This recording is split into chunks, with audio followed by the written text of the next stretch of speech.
invité sur LCI. Let's go. Wow. Non, pardon les mecs, lapsus, je suis désolé, chef. Et offrir un cadeau à Monsieur jumpscare. Alliot qui sans doute aura une majorité peut-être relative mais beaucoup plus forte que ce qu'ils ont actuellement. Écoutez, l'année dernière, bonsoir d'abord, l'année dernière, après la dissolution de l'Assemblée nationale, tout le monde a annoncé comme une certitude la victoire du Rassemblement national. Les sondages, il y a eu 27 sondages publiés entre la dissolution de l'Assemblée nationale et la date des élections législatives. Les 27 disaient que le Rassemblement national allait finir avec le plus grand nombre de députés à l'Assemblée nationale. Finalement, c'est pas ce qui s'est passé. Donc, vous savez, s'il doit y avoir une dissolution de l'Assemblée nationale, il y aura une campagne. Et dans une campagne, chacun essaiera de convaincre les électrices et les électeurs. Et ensuite, c'est les Français qui trancheront. Les partisans du président de la République vous mettent côte à côte. Je ne sais pas si on veut mettre côte à côte à l'image. Pardon, je ne vais pas forcer votre union, comment dire, objective, mais vous et Louis Alliot. Il n'y a pas d'union objective. Bien sûr, mais ce que disent les partisans d'Emmanuel Macron, c'est que vous êtes le parti du désordre, c'est-à-dire vous allez forcer une dissolution qui, par ailleurs, aura aussi des. Vas-y, il commence mal. Il parle du parti du bordel, mais c'est même pas que la France Insoumise qui veut forcer une dissolution. Le RN a parlé pour parler de ça. Marine Le Pen, elle a dit 2 chemins. Démission, dissolution. Et après, on colle encore une fois à l'étiquette LFI, bordélique, ou je ne sais pas quoi, stratégie du chaos. Vas-y, les journalistes sont trop nuls, gros, c'est n'importe quoi. Économique, etc. Écoutez, toujours monsieur pareil. Macron est responsable de la situation de désordre Toujours et de chaos pareil que l'on avec eux. connaît aujourd'hui. C'est son entêtement à continuer à nommer des gouvernements qui se font renverser les uns après les autres, qui produit la situation dans laquelle on est. Donc moi, pardon, mais vous avez peut-être mal entendu les positions qui sont les nôtres. Moi, ma demande, mon exigence aujourd'hui, c'est pas la dissolution de l'Assemblée nationale, c'est le départ du président de la République. Je pense que c'est lui qui est responsable de cette situation. Et s'il devait y avoir demain une dissolution de l'Assemblée nationale, rien ne nous dit qu'on aurait une configuration différente de l'Assemblée nationale qui permettrait de sortir le pays de la situation de blocage dans laquelle il est. D'ailleurs, je vois qu'il y a des sondages encore aujourd'hui qui disent 75% des Français sont favorables à la démission d'Emmanuel Macron. C'est des scores inédits dans l'histoire de la Vous Ve partagez cet avis, Louis Alliot, sur la démission du président de la République? Je partage l'avis que c'est bien Emmanuel Macron qui est responsable de la situation et qu'il a 2 leviers pour sortir de cette situation. Un, c'est la dissolution, et on en parle, on en discute depuis tout à l'heure. Si c'est pour mettre la France Insoumise, autant garder Macron. Oh putain, on a un anti-LFiste, droitard de merde sur mon chat, super. 2, c'est effectivement la démission. S'il respectait à la lettre l'esprit de la Ve République, c'est-à-dire l'esprit de celle que le général de Gaulle a voulu mettre en place, et à ce moment-là, effectivement, il démissionnerait de son poste de président de la République pour renouer avec le peuple et qu'il y ait derrière un nouveau chef de l'État. En l'occurrence, nous, ce serait une nouvelle chef de l'État. Mais tant que M. Macron ne bouge pas dans un sens ou dans un autre, eh bien, le pays est bloqué et c'est lui qui est responsable du blocage, personne d'autre. Merci Louis Alliot. On va ouvrir la discussion là-dessus et on se rend d'abord à l'Élysée puisque l'Élysée est directement ce soir en première ligne, quelle que soit la conclusion. On va avancer un petit peu, on va voir si... Alors, ok, Manuel Bompard, on va rester sur lui les mecs. Vous avez dit vous-même, il a dit la même chose il y a un mois. Donc je sais pas, moi j'ai l'impression, on assiste quand même depuis quelques jours à un spectacle qui est quand même pathétique et au sentiment d'une histoire qui se répète de manière permanente. Et qu'on va je vais répondre aux mêmes questions que celles qu'on m'a posées il y a un mois, de savoir dans telle hypothèse, est-ce qu'il faut pas un budget, etc. Et les gens qui regardent ça, ils se disent mais en fait c'est une histoire sans fin cette histoire. Donc pardon, mais je réponds par là même un peu à Natacha Polony tout à l'heure. Moi je suis pas là à attendre quelque chose qui arriverait comme ça parce que ça me ferait plaisir. J'essaye comme tout le monde de trouver une solution pour mon pays. Et ce que je vois, c'est que le pays, il est bloqué dans cette situation. Répondez à ça. Il faut donc trouver une situation pour débloquer la situation. Renaud Girard, vous soutenez que le président n'a pas démissionné. J'aimerais que vous répondiez exactement ici à Manuel Bompard. Pourquoi ? Je considère que le président a fait une erreur en dissolvant l'Assemblée nationale. Mais pourquoi ne doit-il pas démissionner ? Expliquez pourquoi. Parce que c'est vrai que le peuple lui a donné... Enfin, il utilise un argument qui est très juste, qui dit le peuple... Mais regardez Manuel Bompard, c'est pas moi qu'il faut convaincre, il est là Manuel Bompard. Il aurait pu ne pas lui renouveler son mandat et donner la mission à M. Mélenchon de devenir président de la République. Le peuple français ne l'a pas fait, n'a pas voulu de M. Mélenchon comme chef de l'État. Et donc, dommage. Il a un argument qui est assez fort en disant je vais finir mon mandat. Malheureusement, Il est dans son droit. il est tout à fait dans son droit. Malheureusement, il n'a pas fait. C'est pas très gaulliste. Non, c'est pas du tout non, gaulliste. alors, est-ce Non, mais que- Renaud Girard adapte le gaullisme. Il modernise le gaullisme. Attends, Ça dépend de est-ce l'interprétation, que Emmanuel en fait. Macron a le panache et la constance du général de Gaulle? La réponse est non. Mais voilà, on va pas tirer sur une ambulance non plus, quoi. Bon. Renaud Girard, le Non, mais vrai vous flottez. problème. le vrai Non, mais problème, vous flottez, Renaud excusez-moi, Girard. Vous êtes pour une démission Non, ou pas je ne vois pas. Je ne vois Mais pas, vous êtes pour une démission ou non? Oui ou non? Non, alors, je Il a ne dit- pense pas, mais j'ai peut-être tort. Mais vous, votre Je suis avis- contre une démission. Pourquoi? Parce que je ne Bah, crois répondez pas. à Manuel Bompard, Oui, pas à moi, je encore ne une crois fois. pas. Je ne Il est crois con, pas, quoi, ce monsieur Bompard, journaliste? Je vous écoute. qu'une démission aujourd'hui du président de la République irait mettre de l'ordre dans ce qui est le plus urgent en France, qui est les finances publiques. Je ne le crois pas. Maintenant, et je pense aussi que si les partis politiques et votre formation a 18 mois pour bien préparer ce moment central de notre République monarchique, parce que la République française, c'était une République monarchique. C'est comme ça qu'elle a été constituée. C'est vrai, ça je suis d'accord avec vous. Qui est l'élection présidentielle dans 18 mois, eh ben, les choses seront claires, les propositions seront claires, le débat prendra longtemps mais sera très clair, et le peuple français pourra décider en connaissance de cause. Je ne crois pas que s'il y a une dissolution de l'Assemblée nationale, aujourd'hui une démission Bah, du écoutez, président... on va écouter Manuel Bompard. Putain, je pense que l'année 2027, les mecs, ça va être le plus grand arc. Le plus grand arc de ma chaîne Twitch. Va falloir suivre les débats, les mecs. Hein. Je vais essayer de rater aucune miette. Il y aura les prémices de cet arc inédit en 2026 avec les municipales. Mais les gars, ça va s'envoyer des flux 1080p en 2027. Faudra être présent, les mecs, ça va être drôle. Je vous jure, ça va être drôle. Ça commence déjà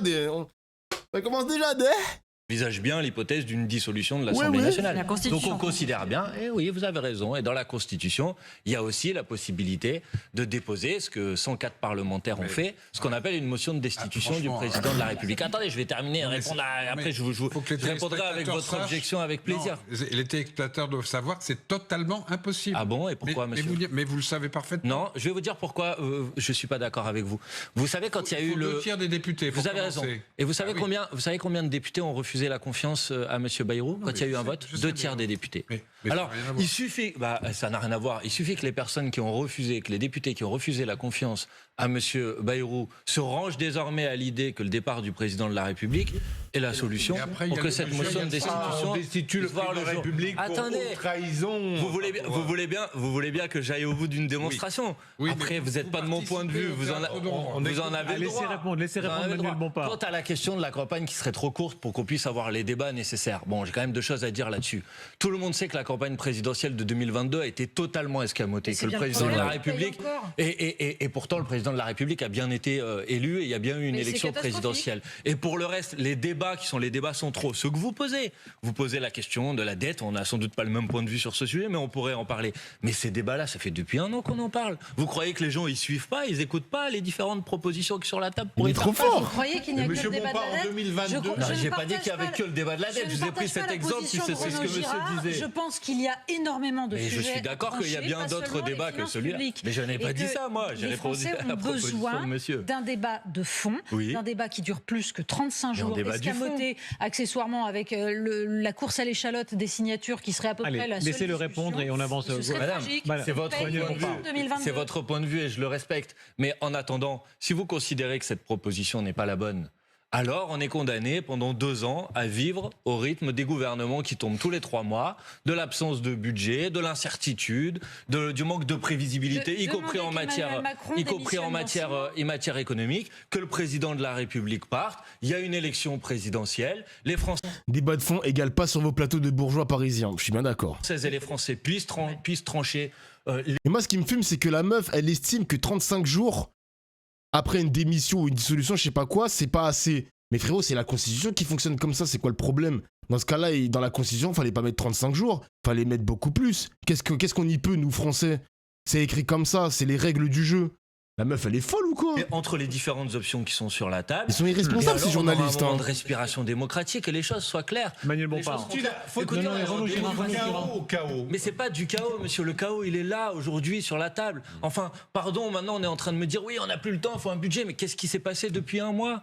Depuis un mois, il s'est passé quoi pour faire en sorte qu'il puisse y avoir un budget? Rien. Et monsieur Lecornu arrive hier et nomme les ordres. On a une information. Crise politique, Gérard Larcher et Yael Braun-Pivet participeront à la réunion du socle commun avec Sébastien Lecornu, dissolution à venir. Oh. Alors, si on a le président de l'Assemblée nationale, la présidente de l'Assemblée nationale et le président du Sénat dans une réunion demain matin, ça s'annonce, ça pue. C'est bizarre un peu. Ça sent la dissolution, les mecs. Ça pue pour Macron, les mecs, je vous le dis. Je vous le dis. Ah, on a encore une autre info. Bruno Retailleau n'ira pas à Matignon demain à 9h du matin, contrairement au reste du socle commun, et a demandé une rencontre bilatérale avec Sébastien Lecornu. Ok. Il veut son tête-à-tête. Retailleau veut son tête-à-tête. Mais vous voyez, les gars? Putain, comment il bombe le torse. Je déteste ce mec. Ah, on a donné trop de pouvoir à Retailleau, les mecs. On lui a donné trop de pouvoir. J'ai l'impression que c'est la résurrection des Républicains, les mecs. C'est fini, les gars. Il va pas lâcher le steak.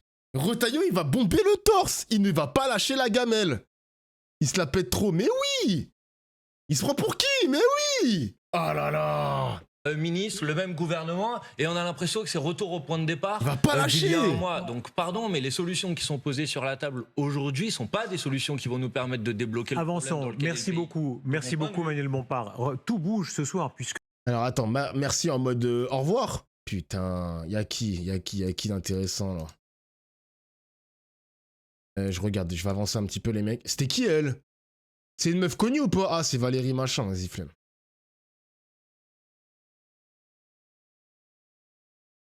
Et je vais avancer. Donc ce mec-là, Othman Nasrou, voulait aussi participer, enfin devait participer au gouvernement, mais malheureusement, comment il s'appelle? Merde.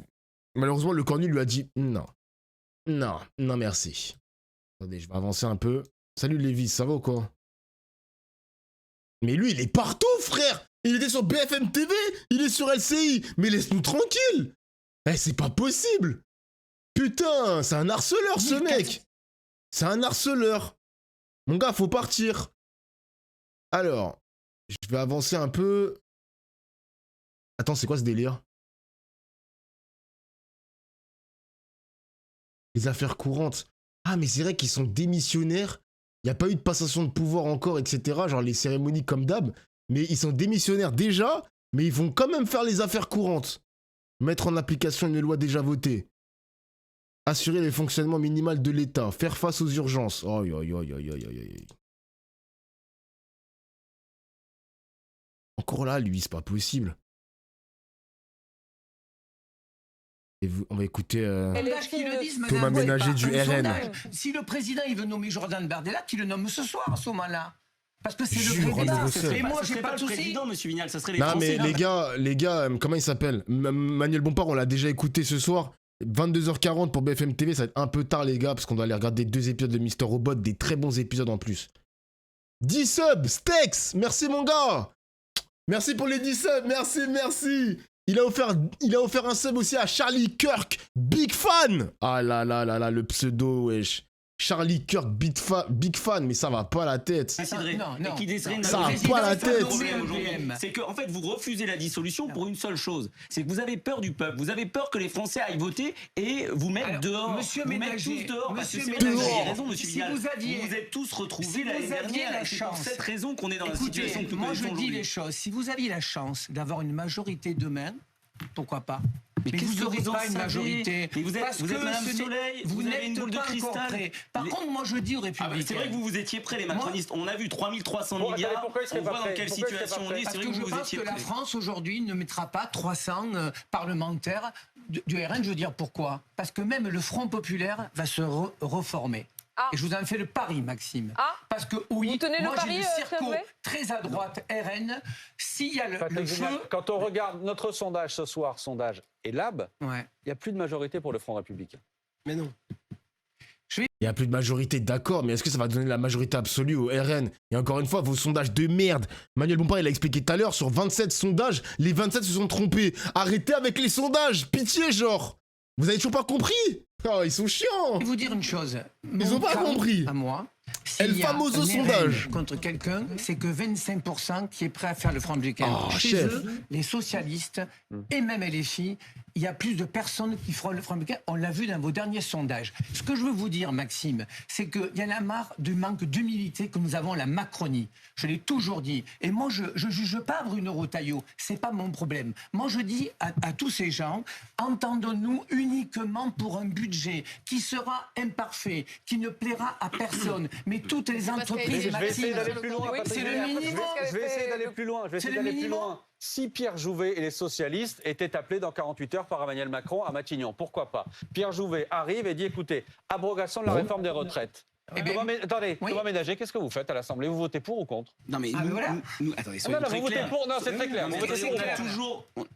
Nous, on a toujours voté des mesures, parfois qui viennent de gauche, parfois qui viennent du bloc central, des LR, dès lors qu'on est d'accord. Cette abrogation et la nécessité d'une nouvelle réforme des retraites, peu importe qui la proposerait, on la voterait parce que nous, à la différence de tous ceux qui se chamaillent ici sur le plateau, eux n'ont qu'un intérêt, l'intérêt des postes et le maintien.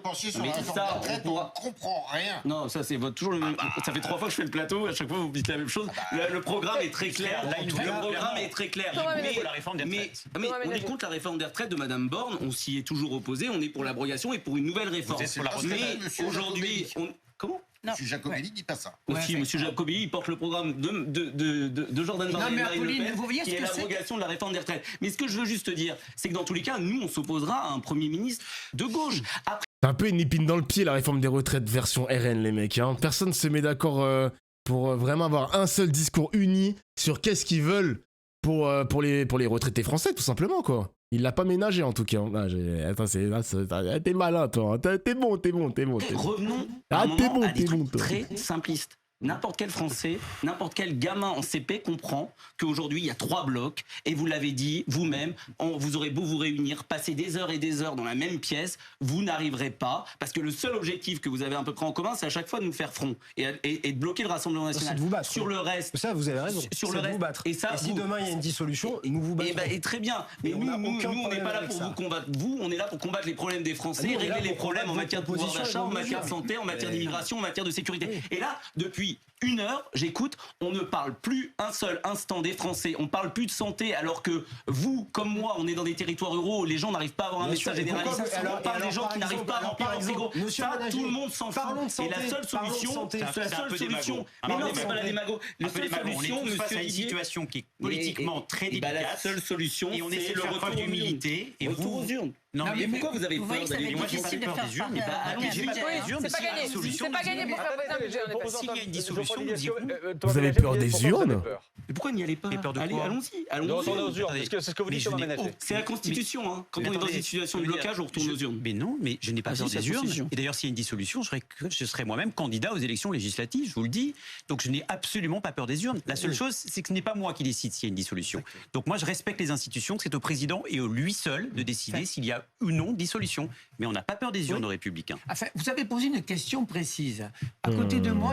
J'espère sincèrement, hein, LFI, le chaos, mais frérot, les gars, les suceurs, s'il vous plaît, de la droite, vous n'êtes pas les bienvenus, les gars, sur le stream. Genre, il n'y a pas un membre LFI sur le plateau, ça lâche des messages comme ça, pitié, genre. Chez la famille PS. Les gars, pas aujourd'hui. Pitié, pas aujourd'hui. La réforme des retraites à 62 ans. Moi, j'ai juste envie d'expliquer à Pierre Jouvet aujourd'hui qu'il y a plus de décès que de natalité. J'ai envie de dire à Pierre Jouvet que la réforme des retraites... Moi, je dis, s'il y a un Premier ministre de gauche, Patrick, s'il y a un Premier ministre de gauche, est-ce que le bloc central composé de ceux qui soutiennent encore le président de la République sont prêts à s'engager à ne pas censurer un Premier ministre de gauche? Ce que je veux te dire, c'est que la réforme des retraites, c'est 490 milliards. D'accord? Bon, moi, j'aimerais avoir un débat dépassionné avec Pierre Jouvet, uniquement pour poser le débat. Je suis venu chez vous, et je me rappelle Maxime Tsuitek qui était aux 4 colonnes à l'Assemblée, quand je lui ai dit que ça ne me convenait pas, la réforme des retraites. Quand vous embarquez pas la CFDT, c'est pour ça que j'ai échangé Laurent Berger. Et ça vous a coûté un poste de ministre? On s'en fout, c'est pas le problème, ça. Mais oui, parce qu'on m'a dit, tu es une grande gueule, de temps en temps, il faut être tous ensemble. Mais quand tous ensemble, on fait des conneries, et bien quand on aime son mouvement et le président Macron ont dit les choses. Donc moi, je dis à Pierre Jouvet, je ne vais pas régler la retraite maintenant, mais je dis à Pierre Jouvet, entendons-nous pour voter ce budget. Mais ça veut dire que vous seriez d'accord. Non mais alors, attendez, moi je veux bien, ça c'est des grandes... allons-y précisément. Est-ce que ça veut dire, Patrick Vignal, que ce soir, si demain il y a un gouvernement, en effet, avec à sa tête les socialistes, qui mettent dans la bataille le fait de suspendre, voire d'abroger la réforme des retraites, est-ce que vous l'accepterez? Mais moi, je pense que oui. Et Gabriel aussi. Vous seriez prêt? Et Gabriel Attal aussi? Mais bien sûr. Un macroniste, les gars. Un macroniste. En fait, la négociation, vous savez que j'ai porté une loi. J'ai pas compris.